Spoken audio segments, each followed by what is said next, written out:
She's spectacular. She's spectacular. And when are we going to start talking about her the same way we talking about Caitlin Clark? I mean, you look at her skills, you look at what she is special. When are we going to start doing that? Because let me tell you something. This sister's got game. Did you catch Stephen A. Smith's latest take? Because if you did, there is a good chance your eyebrows hit the ceiling. This man, who is supposedly one of the most respected voices in sports, had the audacity to say that JuJu Watkins deserves to be talked about the same way we talk about Caitlin Clark. That is not just a reach, that is a full-blown flight of fancy. We are talking about a player with 67 double-doubles and 17 triple-doubles being compared to someone with 15 and 0.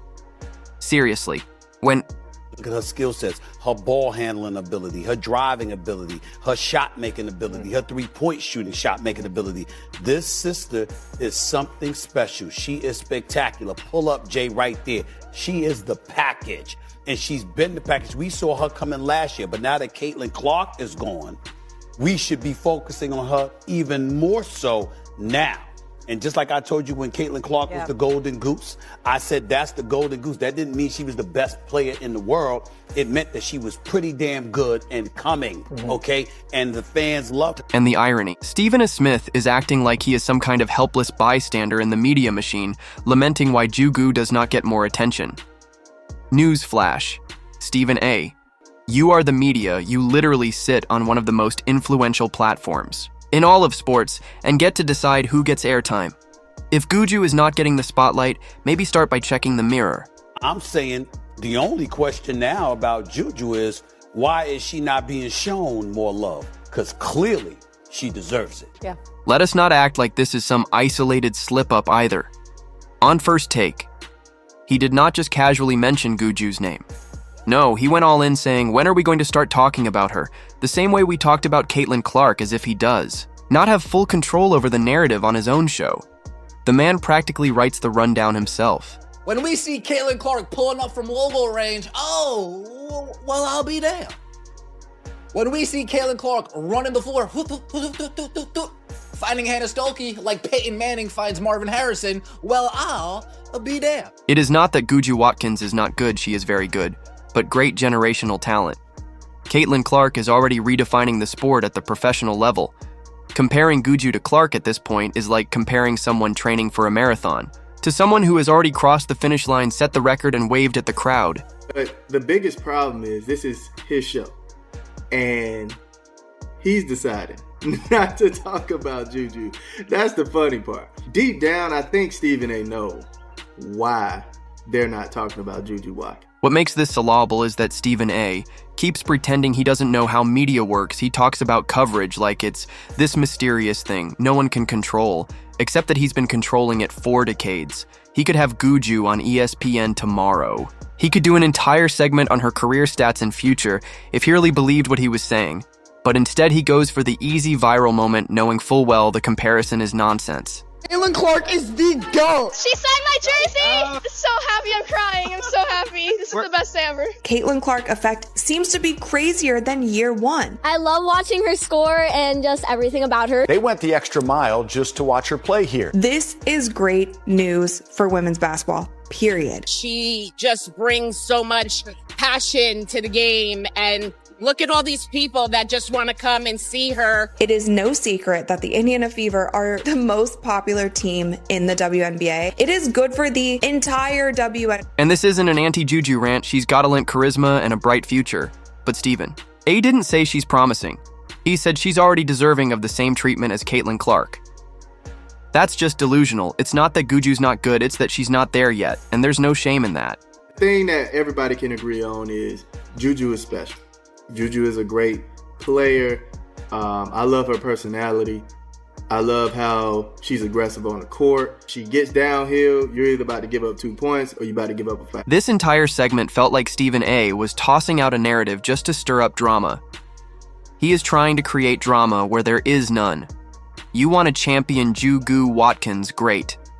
Give her time, let her carve her own lane, but do not act like she has already rewritten the record books when the ink has not even dried on her first chapter. Hey, JuJu, yeah, she can score her butt off. Don't get me wrong, JuJu can score her butt off.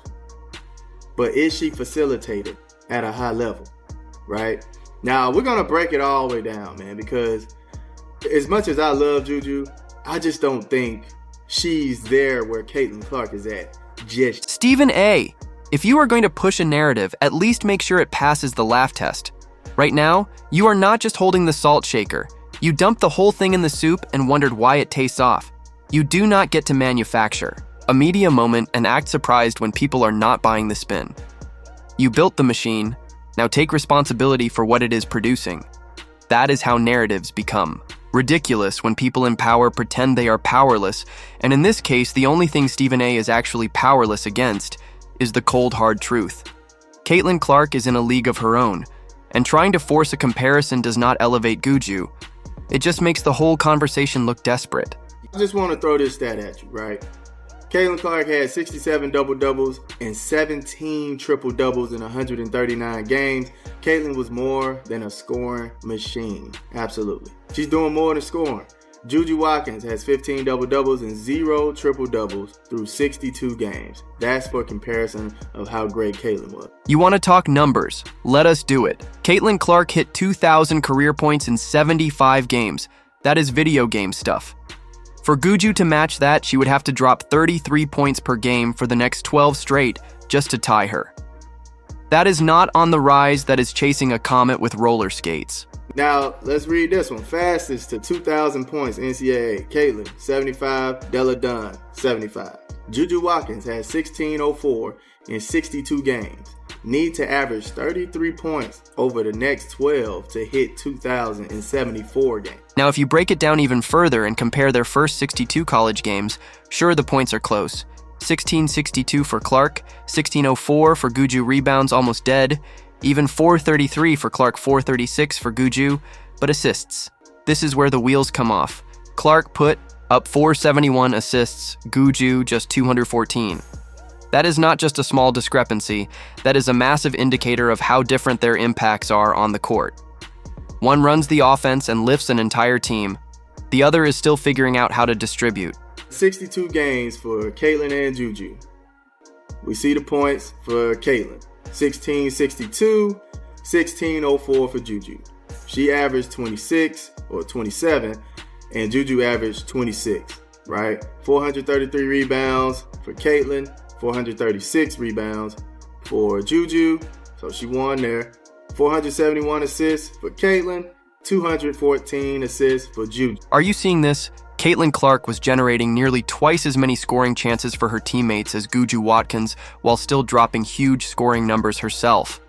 That is not just good basketball, that is elite level floor general MVP type. Dominance.